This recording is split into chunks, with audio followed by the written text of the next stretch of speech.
Student, आज हम लोग क्षितिज का पाठ 2 पढ़ेंगे। पाठ को शुरू करने से पहले इस पाठ के लेखक के बारे में जानेंगे। पाठ का नाम है ल्हासा की ओर और उसके लेखक है राहुल सांकृत्यायन। इनका जन्म 1893 ईस्वी में उत्तर प्रदेश में हुआ था। इन्होंने अपनी शिक्षा काशी, आगरा और लाहौर में पूरी की थी। 1930 में इन्होंने श्रीलंका जाकर बौद्ध धर्म ग्रहण किया था। तथा साथ ही साथ इन्होंने बहुत जगह यात्रा की थी, जिसके कारण ये बहुत सी भाषाओं के ज्ञानी बन गए, जैसे पाली, प्राकृत, अपभ्रंश, तिब्बती, चीनी, जापानी, रूसी आदि भाषाओं के ये जानकार थे, इसलिए इन्हें भाषाओं का महापंडित कहा गया। 1963 में इनका देहांत हो गया था। राहुल सांकृत्यायन यात्रावृत्त लेखन में बहुत ही शीर्ष कोटि के लेखक निकले।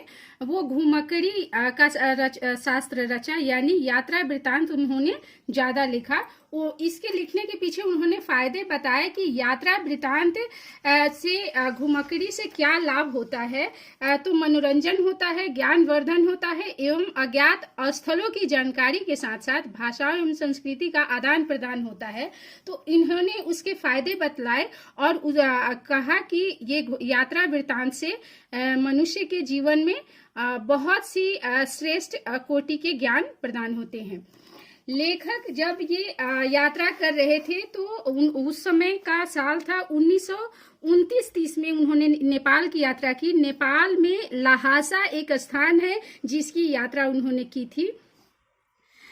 इस पाठ में लेखक ने अपने तिब्बत यात्रा के बारे में लिखा, जो उन्होंने 1929-30 में नेपाल के रास्ते में की थी।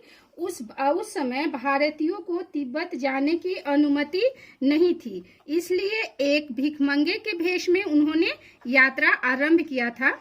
लेखक इससे पहले भी यात्रा पर गए थे, परंतु तब कालिंदपोर का रास्ता नहीं बना था। लेकिन जब ये इस बार जा रहे थे तो कालिंदपोर का रास्ता बन चुका था, जो एक व्यापारिक एवं सैनिकीय रास्ता था। उसी रास्ते को लेखक ने अपना मुख्य रास्ता बनाया।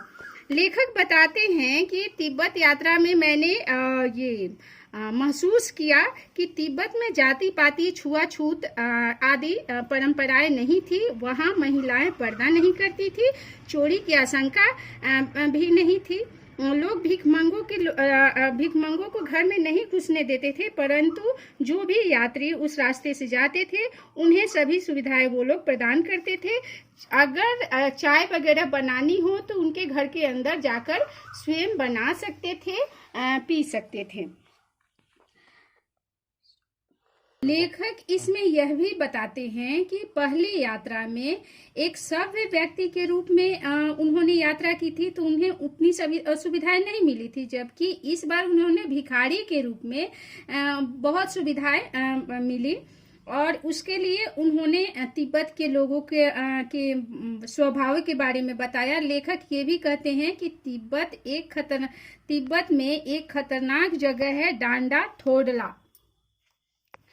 डांडा थोडला एक जगह है जो बहुत उसे उनको पार करनी थी, जो बहुत ही ऊंचाई पर थी। 16-17 हजार फीट ऊंची होने के कारण वहां घोड़ों से उन्होंने यात्रा की थी। वहां आसपास कोई भी गांव नहीं था। अगले दिन वो डांडा के लिए निकले और डांडा में जब चढ़ाई कर रहे थे तो वहां पर उन्होंने देखा कि बर्फ से बिना बर्फ के और बिना हरियाली के पहाड़ हैं और वहां आसपास कोई भी गांव नहीं है। इसलिए उन्हें घोड़ा लेकर धीरे धीरे चलने लगे। घोड़ा जो है बहुत थक चुका था, इसलिए बहुत धीरे धीरे चल रहा था। तो वो अपने मित्र जो उनके राहगीर थे, साथ में यात्रा कर रहे थे, जिनका नाम सुमित था, उनसे वो बिछड़ गए और वो रास्ता भूल गए। बाद में उन्हें पता चला कि वो दूसरे रास्ता को पकड़ लिए हैं। फिर वापस अपने सही रास्ते पर वो जाते हैं। तब उनके मित्र बहुत ही ज्यादा उन पर नाराज होते हैं और बाद में वो समझाते हैं कि घोड़ा बहुत थक गया था, इसलिए मुझे देर हो गई आने में। फिर उन लोगों ने क्या किया, उनका गुस्सा, सुमित जो उनके सह यात्री थे, उनका गुस्सा शांत हो गया और वहीं पे उन लोगों ने रात में ठहरने का ठहरने का निर्णय किया और वहीं ठहर गए। अगले दिन वे टिंडरी के मैदान में पहुंचे, जो पहाड़ों से घिरा हुआ टापू था। वहां एक छोटी सी पहाड़ी थी जिसका नाम था टिंडरी समाधि गिरी। सुमित के मित्र अपने कई परिचित यजमानों को वो जानते थे, इसलिए वो मिलना चाहते थे, परंतु लेखक ने उन्हें पैसे देने के लिए वादा करके यजमानों के पास जाने से मना कर दिया।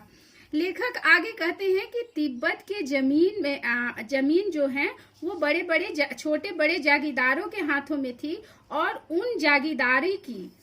उन सारे जागीरदारी के बड़ा सा हिस्सा मठों के हाथ में था।